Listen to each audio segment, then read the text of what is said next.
ఈరోజు ఆంధ్రప్రదేశ్ 9వ తరగతి సాంఘిక శాస్త్రం ఎకనామిక్స్ టెక్స్ట్ బుక్లోని మొదటి పాఠానికి సంబంధించిన ముఖ్యాంశాలు చూద్దాం.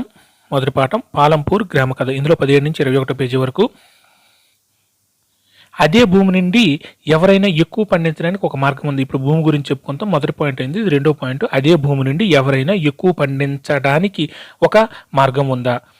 పండించే పంటలు అందుబాటులో ఉన్న సౌకర్యాలను బట్టి చూస్తే పాలంపూర్ ఏ గ్రామాన్ని పోలి ఉంటుంది? పశ్చిమ ఉత్తరప్రదేశ్లోని ఒక గ్రామాన్ని. పండించే పంటలు అందుబాటులో ఉన్న సౌకర్యాలను బట్టి చూస్తే పాలంపూర్ ఏ గ్రామాన్ని పోలి ఉంటుందంటే పశ్చిమ ఉత్తరప్రదేశ్లోని ఒక గ్రామాన్ని. పాలంపూర్లో ఉన్న భూమి మొత్తాన్ని సాగు చేస్తున్నారు.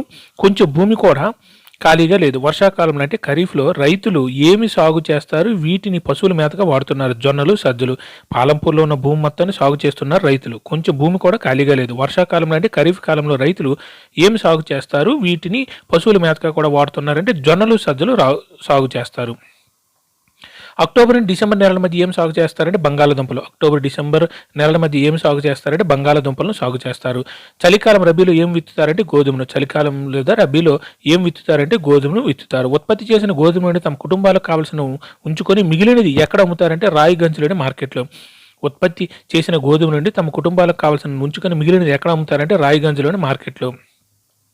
భూ విస్తీర్ణంలో కొంత భాగాన్ని దేనికి కూడా కేటాయించారు? దీన్ని సంవత్సరానికి ఒకసారి కోతకొస్తారు. చెరుకుకు భూ విస్తీర్ణంలో కొంత భాగాన్ని దేనికి కేటాయించారు? దీనిని సంవత్సరానికి ఒకసారి కోతకొస్తారంటే చెరుకుకు కొంత భాగాన్ని కేటాయించారు. దీన్ని సంవత్సరానికి ఒకసారి కోతకొస్తారు. చెరుకుకు దాని ముడి రూపంలో కానీ లేదా బెల్లం రూపంలో కానీ సమీపట్నమైన ఏ వ్యాపారాలకు అమ్ముతారంటే షాపూర్లోని వ్యాపారాలకు. చెరుకుకు దాని ముడి రూపంలో కానీ లేదా బెల్లం రూపంలో కానీ సమీపట్నమైన ఏ వ్యాపారాలకు అమ్ముతారంటే షాపూర్లోని వ్యాపారాలకు అమ్ముతారు. పాలంపూర్లో బాగా అభివృద్ధి చెందిన నీటిపారుదల వ్యవస్థ ఉన్నందువల్ల రైతులు సంవత్సరంలో ఎన్ని రకాల పంటలు సాగు చేస్తున్నారు అంటే 3 రకాలు. పాలంపూర్లో బాగా అభివృద్ధి చెందిన నీటిపారుదల వ్యవస్థ ఉన్నందువల్ల రైతులు సంవత్సరంలో ఎన్ని రకాల పంటలు సాగు చేస్తున్నారంటే 3 రకాలు. పాలంపూర్కి ఎంతో ముందుగానే విద్యుత్ వచ్చింది. దీని ప్రధాన ప్రభావం ఏ వ్యవస్థ రూపును మార్చిందంటే సాగునీరు వ్యవస్థ. పాలంపూర్కి ఎంతో ముందుగానే విద్యుత్ వచ్చింది. దీని ప్రధాన ప్రభావం ఏ వ్యవస్థ రూపును మార్చిందంటే సాగునీరు వ్యవస్థ యొక్క రూపును మార్చింది. అప్పటి వరకు రైతులు బావుల నుండి నీళ్లు పైకి తోడడానికి దేనిని వాడి తక్కువ భూమికి నీటిని అందించారు? పర్షియన్ వీల్ను. అప్పటి వరకు రైతులు బావుల నుండి నీళ్లు పైకి తోడడానికి దేనిని వాడి తక్కువ భూమికి నీటిని అందించారు? పర్షియన్ వీల్ను. దేనితో నడిచే బోరుబావుల ద్వారా చాలా ప్రభావవంతంగా ఎక్కువ విస్తీర్ణాన్ని సాగునీటిని అందించవచ్చని రైతులు గుర్తించారంటే విద్యుత్తో. దేనితో నడిచే బోరుబావుల ద్వారా చాలా ప్రభావవంతంగా తక్కువ విస్తీర్ణానికి సాగునీటిని అందించవచ్చని రైతులు గుర్తించారంటే విద్యుత్తో. మొదట్లో కొన్ని బోరుబావులను ప్రభుత్వం ఏర్పాటు చేసింది. తర్వాత రైతులే ప్రైవేటు బోరుబావులు ఏర్పాటు చేసుకోసాగారు. ఫలితంగా 1970 దశాబ్ది మధ్యకాలం నాటికే గ్రామంలోని మొత్తం ఎన్ని హెక్టార్ల భూమికి సాగునీరు అందిందంటే 200. మొదట్లో కొన్ని బోరుబావులను ప్రభుత్వం ఏర్పాటు చేసింది. తర్వాత రైతులే ప్రైవేటు బోరుబావులు ఏర్పాటు చేసుకోసాగారు. ఫలితంగా 1970 శతాబ్ది మధ్యకాలం నాటికే గ్రామంలోని మొత్తం ఎన్ని హెక్టార్ల భూమికి సాగునీరు అందిందంటే 200. భారతదేశంలోని అన్ని గ్రామాలకు ఇలాంటి ఉన్నత స్థాయి సాగునీటి సదుపాయం లేదు. నదీ మైదానాలతో పాటు మన దేశంలోని ఏ ప్రాంతాల్లో మాత్రమే సాగునీటి సదుపాయాలు బాగున్నాయంటే కోస్తా ప్రాంతాల్లో. భారతదేశంలోని అన్ని గ్రామాలకు ఇలాంటి ఉన్నత స్థాయి సాగునీటి సదుపాయం లేదు. నదీ గ్రామాలతో పాటు మన దేశంలోని ఏ ప్రాంతాల్లో మాత్రమే సాగునీటి సదుపాయాలు ఉన్నాయంటే కోస్తా ప్రాంతాల్లో. దీనికి విరుద్ధంగా ఏ ప్రాంతాల్లో సాగునీటి సదుపాయాలు తక్కువ? దక్కన్ పీఠము వంటి ప్రాంతాల్లో. దీనికి విరుద్ధంగా ఏ ప్రాంతాల్లో సాగునీటి సదుపాయాలు తక్కువ అంటే దక్కన్ పీఠం వంటి ప్రాంతాల్లో. ఇప్పటికి కూడా దేశంలోని మొత్తం సాగు భూమిలో ఎంత శాతం కంటే తక్కువ భూమికి మాత్రమే సాగునీటి సదుపాయం ఉంది? మిగిలిన ప్రాంతాలు వ్యవసాయం ప్రధానంగా వర్షాధారంగా ఉంది, 40%. ఇప్పటికి కూడా దేశంలోని మొత్తం సాగు భూమిలో ఎంత శాతం కంటే తక్కువ భూమికి మాత్రమే సాగునీటి సదుపాయం ఉంది? మిగిలిన ప్రాంతాలు వ్యవసాయం ప్రధానంగా వర్షాధారంగా ఉందంటే 40%. ఒక భూభాగంలో సంవత్సరంలో 1 కంటే ఎక్కువ పంటలు సాగు చేయడం ఏ సాగు అంటారంటే బహుళ పంటల సాగు. ఒక భూభాగంలో సంవత్సరంలో 1 కంటే ఎక్కువ పంటను సాగు చేయడం ఏ సాగు అంటారంటే బహుళ పంటల సాగు.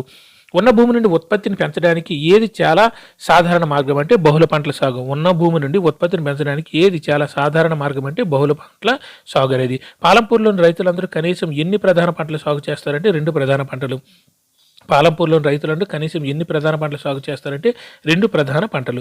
చాలామంది గత 15 నుంచి 20 సంవత్సరాలుగా దేనిని 3వ పంటగా సాగు చేస్తున్నారంటే బంగాళాదుంపను. చాలామంది గత 15 నుంచి 20 సంవత్సరాలుగా దేనిని 3వ పంటగా సాగు చేస్తున్నారు ఈ ప్రాంతంలో అంటే బంగాళాదుంపను. క్రింది పటం భారతదేశంలో సాగు కింద ఉన్న భూమిని మిలియన్ హెక్టార్లు చూపిస్తుంది. దాన్ని చూద్దాం. 10 సంవత్సరాల్లో సాగు భూమి 1950-51 మధ్య సాగు భూమి మిలియన్ హెక్టార్లో 132, 90-91లో 186, 2000-2001లో 186, 2010-11లో 198. ఇక్కడ పి అంటే తాత్కాలిక సమాచారం. ఆ సంవత్సరంలో తాత్కాలిక సమాచారాన్ని బట్టి చెప్పారు.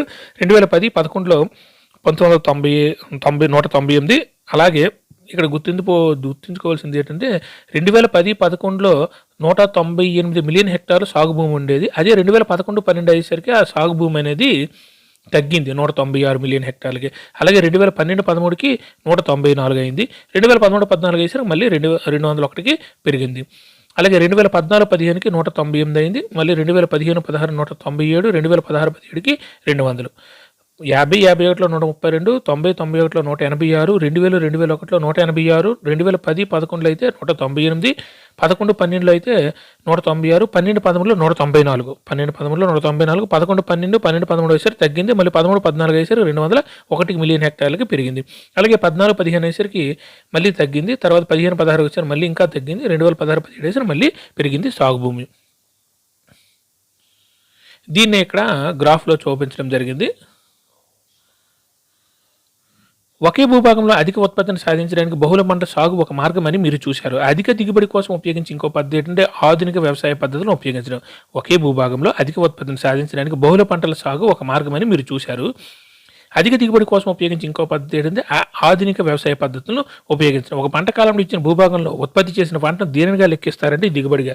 ఒక పంట కాలంలో ఇచ్చిన భూభాగంలో ఉత్పత్తి చేసిన పంటను దేనిగా లెక్కిస్తారంటే దిగుబడిగా లెక్కిస్తారు. ఎప్పటి వరకు సాపేక్షంగా తక్కువ దిగుబడినిచ్చే సాంప్రదాయ విత్తనాలు వాడేవారంటే 1960ల మధ్యకాలం వరకు.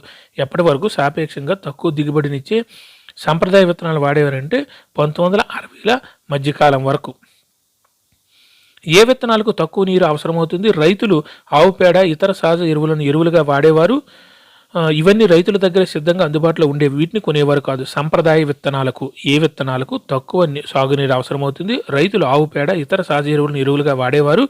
ఇవన్నీ రైతుల దగ్గర సిద్ధంగా అందుబాటులో ఉండేవి. వీటిని కొనేవారు కాదు. సంప్రదాయ విత్తనాలకు ఏ విత్తనాలు తక్కువ సాగునీరు అవసరం? ఇవన్నీ అవసరం అంటే సంప్రదాయ విత్తనాలకు.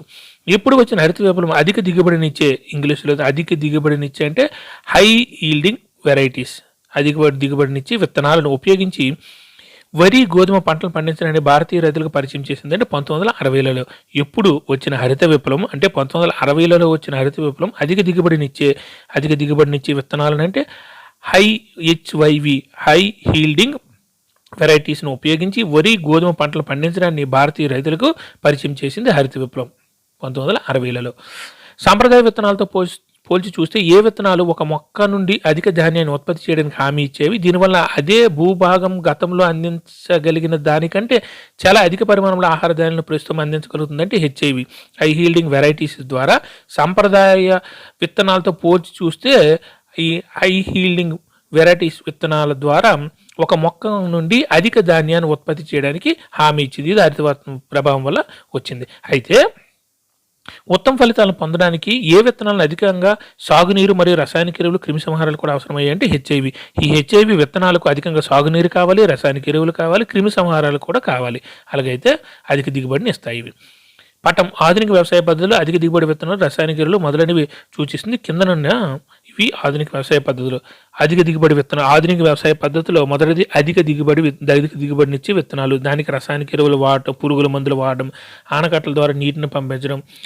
ఎక్కువ నీరు కావాలి కాబట్టి ఏ టైంలో కావాలంటే ఆ టైంలో నీళ్ళను పంపించడానికి ఆనకట్టల దగ్గర ఏమో నీటిని నిల్వ చేసి పంపిస్తారు. అలాగే పంపు సెట్లు, కాలువల ద్వారా నీటిపారుదల చేయడం. అలాగే సాగు యంత్రాలు, ఈ సాగు యంత్రాలకు ట్రాక్టర్ లాంటివి ఉపయోగించడం, వాటికి డీజిల్ కూడా ఉపయోగపడుతుంది. ఇవన్నీ ఆధునిక వ్యవసాయ పద్ధతులు. అంటే ఆధునిక వ్యవసాయ పద్ధతిలో ఉపయోగించేవి ఇవన్నీ. HIV విత్తనాలు, నీటిపారుదల సౌకర్యం, రసాయనిక ఎరువులు, పురుగు మందులు మొదలుగా వాటి కలయికతో మాత్రం ఏ దిగుబడి సాధ్యమైందంటే అధిక దిగుబడి. HIV విత్తనాలు, నీటిపారుదల సౌకర్యం, రసాయనిక ఎరువులు, పురుగు మందులు మొదలుగా వాటి కలయికతో మాత్రమే ఏ దిగుబడి సాధ్యమవుతుందంటే అధిక దిగుబడి అనేది సాధ్యమైంది. ఓన్లీ HIV విత్తనాలు ఉండడం వల్ల HIV కాదు, HIV విత్తనాలు ఉండడం వల్ల అధిక దిగుబడి అనేది రాదు. ఇవన్నీ ఉండాలి వాటితో పాటు. ఈ ఆధునిక వ్యవసాయ పద్ధతిని భారతదేశంలో మొదటగా ఎవరు ప్రయత్నించారంటే పంజాబ్, హర్యానా, పశ్చిమ ఉత్తరప్రదేశ్లోని రైతులు. ఈ ఆధునిక వ్యవసాయ పద్ధతిని భారతదేశంలో మొదటగా ఎవరు ప్రయత్నించారంటే పంజాబ్, హర్యానా, పశ్చిమ ఉత్తరప్రదేశ్లోని రైతులు. ఒక ప్రాంతంలోని రైతులు నీటిపారుదల కోసం గొట్టబొమ్మలు ఏర్పాటు చేసుకున్నారు. వ్యవసాయంలో హెచ్వైవి విత్తనాలు, రసాయనిక ఎరువులు మరియు పురుగు మందులు ఉపయోగించారు. వారిలో కొందరు దున్నటం, పంట కోత కోయడాన్ని వేగవంతం చేసే యంత్రాలపైన ట్రాక్టర్లు, నూర్పిడి యంత్రం కొనుగోలు చేశారు. దీనివల్ల ఏ పంటలో అధిక దిగుబడిని వీరు పొందారంటే గోధుమలో. ఈ ప్రాంతంలోని రైతులు నీటిపారుదల కోసం గొట్టబాబులు ఏర్పాటు చేసుకున్నారు. వ్యవసాయంలో హెచ్వైవి విత్తనాలు, రసాయనిక ఎరువులు మరియు పురుగు మందులు ఉపయోగించారు. వారిలో కొందరు దున్నటం, పంట కోత కోయడాన్ని వేగవంతం చేసే యంత్రాలైన ట్రాక్టర్లు, నూర్పిడి యంత్రం కొనుగోలు చేసి దీనివల్ల ఏ పంటలు అధిక దిగుబడిని వీరు పొందారంటే గోధుమలు. పాలంపూర్లో సంప్రదాయ విత్తనాల ద్వారా హెక్టార్కి ఎన్ని కిలోల గోధుమ దిగుబడి వచ్చేదండి? 1300 కిలోలు. అదే అధిక దిగుబడి అయితే హెచ్వైవి విత్తనాల వాడకంతో హెక్టార్కి ఎన్ని కిలోల దిగుబడి వచ్చేదంటే 3200 కిలోలు. పాలంపూర్లో సంప్రదాయ విత్తనాల ద్వారా హెక్టార్కి ఎన్ని కిలోల గోధుమ దిగుబడి వచ్చేదంటే 1300. అదే హెచ్ఐవి విత్తనాలు వాడితే ఎన్ని కిలోలు వచ్చేదంటే 3200 కిలోలు ఒక హెక్టార్కి. దేని ఉత్పత్తులు అధిక పెరుగుదల మొదలైంది. దీనివలన రైతుల వద్ద ఇప్పుడు మార్కెట్లో విక్రయించిన పెద్ద మొత్తాలు మిగిలి ఉన్నాయంటే గోధుమలు. దేని ఉత్పత్తిలో అధిక పెరుగుదల నమోదైంది. దీనివలన రైతుల వద్ద ఇప్పుడు మార్కెట్లో విక్రయించడానికి పెద్ద మొత్తంలో మిగిలి ఉందంటే గోధుమ ఉత్పత్తిలో పెరుగుదల. ఇక్కడ పప్పు ధాన్యాలు మరియు గోధుమల ఉత్పత్తి మిలియన్ టన్నులు. ఇప్పుడు వివిధ సంవత్సరాల్లో పప్పు ధాన్యాల ఉత్పత్తి, గోధుమ ఉత్పత్తి అనేది ఏ రకంగా ఉందనేది టాలీ చేసి చూపిస్తున్నాను, మనం చూద్దాం. 1965-66లో ఇవి కూడా మిలియన్ టన్నుల్లోనే. పప్పు ధాన్యాలు 10 మిలియన్ టన్నులు, గోధుమ ఉత్పత్తి కూడా 10 మిలియన్ టన్నులు. 70-71 ఇది 12 ఉంటే గోధుమ ఉత్పత్తి మిలియన్ టన్నులు 24 అయింది. 80-81లో 11, 36, 91లో 90-91లో 14, 55, 2000-2001లో 11, 70, 2010-11, 18, 87, 12-13లో 18, 94, 2013-14లో 1996, 2014-15లో 1787, 15-16లో 1794, తర్వాత 2016-17లో 2399, తర్వాత 17-18లో 25 మిలియన్ టన్నులు పప్పు ధాన్యాలు అయితే గోధుమ ఉత్పత్తి అనేది 100 మిలియన్ టన్నులు.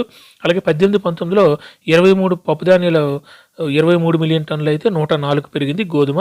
19-20లో 23 108 మిలియన్ టన్నులు. అంటే ఈ హరితవిత్వం ప్రభావం వల్ల ఏ పంట అధికంగా భారీ పప్పు ధాన్యాలతో పోల్చుకుంటే భారీ ఎత్తున దిగుబడి నమోదు ఏంటంటే గోధుమ అనేది సింపుల్గా చెప్పవచ్చు. Thank you.